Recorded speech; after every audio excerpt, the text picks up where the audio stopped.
Halo teman-teman semuanya, Assalamualaikum dan salam sejahtera untuk kita semua.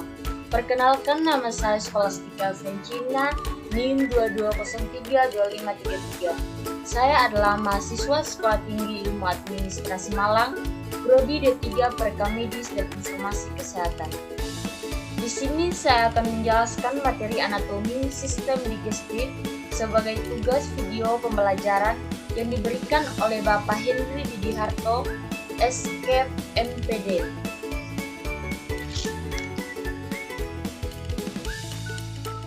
Baik, pertama, apa itu sistem pencernaan?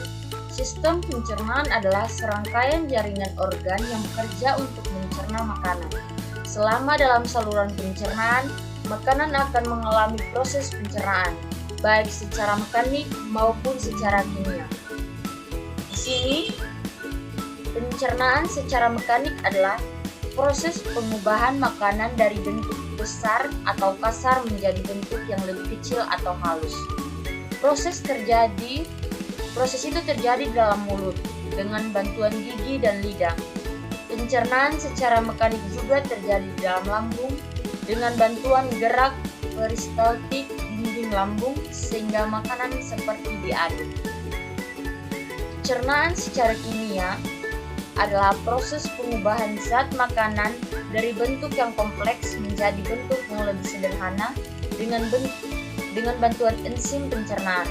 Misalnya saja pengubahan protein menjadi asam amino yang dilakukan oleh enzim tripsin.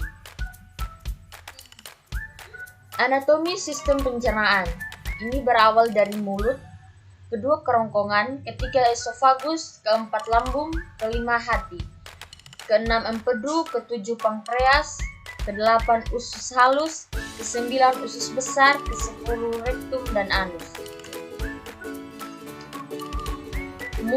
Mulut merupakan pintu gerbang saluran pencernaan manusia. Saat kita mengunyah, proses pencernaan makanan sebenarnya sudah dimulai. Bahkan sebelum makanan masuk ke mulut, sistem pencernaan kita sudah bersiap-siap dengan mengeluarkan air liur untuk membasahi mulut. Saat masuk ke mulut, gerakan mengunyah akan mengubah makanan menjadi partikel yang lebih kecil. Sementara itu, enzim yang ada di dalam air liur dapat melumatkan makanan sehingga akan lebih mudah diolah nantinya. Setelah makanan lumat, lidah akan mendorong makanan ke tujuan selanjutnya, yaitu tenggorokan. Tenggorokan adalah organ yang dalam bahasa medis disebut phat. Ini merupakan jalan digunakan makanan untuk menuju esofagus.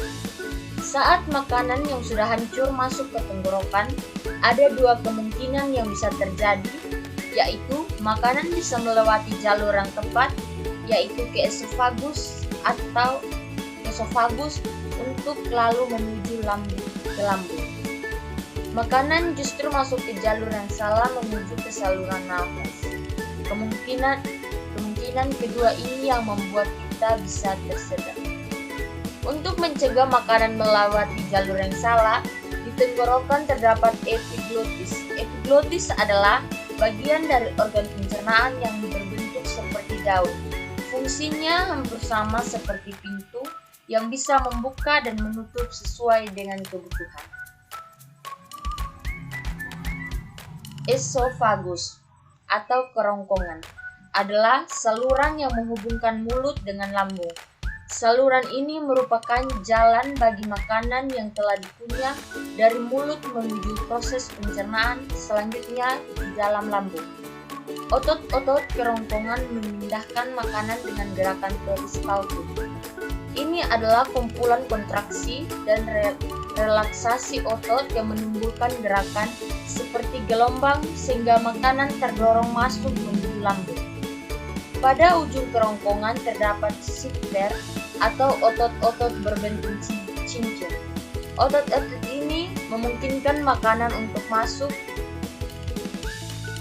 ke lambung dan kemudian menutup dan menelan makanan dan cairan naik ke kerongkongan.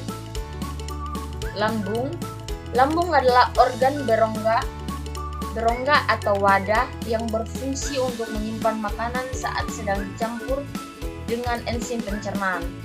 Enzim ini melanjutkan proses memecah makanan menjadi bentuk yang dapat digunakan. Sel-sel di dalam lapisan lambung adalah mengeluarkan asam kuat atau enzim kuat yang bertanggung jawab untuk proses pencernaan makanan. Ketika makanan sudah diproses, sisanya kemudian dilepaskan ke usus kecil. Bagian berikut hati. Hati memiliki banyak fungsi, tetapi tugas utamanya dalam sistem pencernaan adalah memproses nutrisi yang diserap dari usus kecil. Empedu dari hati yang dikeluarkan ke usus halus juga memainkan peran penting dalam mencegah lemak dan beberapa vitamin. Hati juga berfungsi mendetoksifikasi bahan kimia berbahaya atau beracun. Empedu. Kantung empedu berfungsi menyimpan dan memekatkan empedu dari hati dan kemudian melepaskannya ke dalam usus 12 jari di usus kecil untuk membantu menyerap dan mencerna lemak.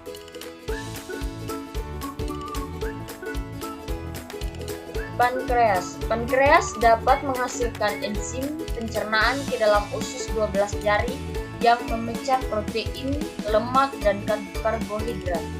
Pankreas juga memproduksi insulin dan meneruskan langsung ke aliran darah.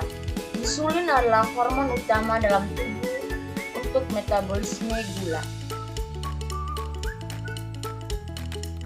Berikut usus halus. Usus halus adalah tabung berotot sepanjang 22 kaki untuk sekitar 8,25 meter yang berfungsi memecah makanan menggunakan enzim yang dilepaskan oleh pankreas empedu dari hati. Pada usus halus terdiri dari ketiga bagian usus tersebut akan bekerja bersama-sama untuk menyelesaikan pencernaan makanan agar menjadi bagian-bagian kecil yang diserap ke dalam pembuluh darah usus. Usus 12 jari atau duodenum. Usus 12 jari bertanggung jawab untuk menyalurkan makanan ke usus halus. Usus kosong atau jejunum.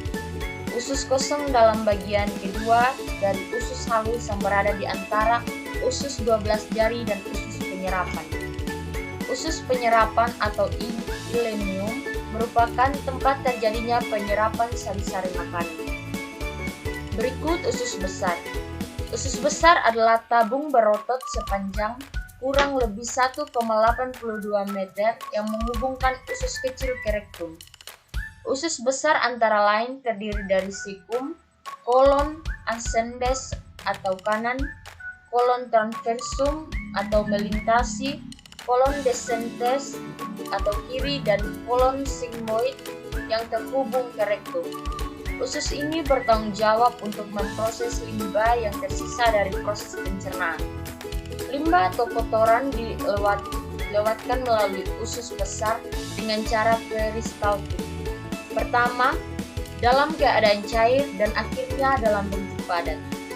Kotoran kemudian disimpan dalam usus sigmoid atau bentuk es sampai pada dorongan untuk mengosongkannya. Gerak peristaltik lalu akan mendorong tinja ke dalam rektum sekali atau 2 kali sehari sehingga dikeluarkan melalui anus. Rektum adalah ruang lurus 8 inci yang menghubungkan usus besar ke anus. Tugas rektum adalah menerima tinja dari usus besar dan mengirim sinyal dan tinja yang harus dievakuasi atau dibuang keluar, dan memegang tinja sampai evakuasi terjadi. Berikut anus. Anus adalah bagian terakhir dari saluran pencernaan.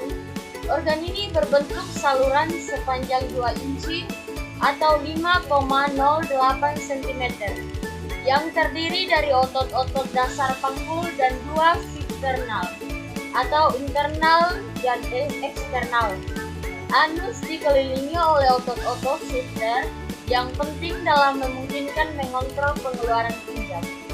Otot dasar panggul menciptakan sudut antara rektum dan anus yang dapat menghentikan tinja keluar ketika itu tidak seharusnya. Shifter internal selalu kencang, kecuali ketika feses memasuki rektum. Hal ini berfungsi agar seorang bisa mencegah BAB tanpa disadari ketika tidur atau tidak menyadari kehadiran feses.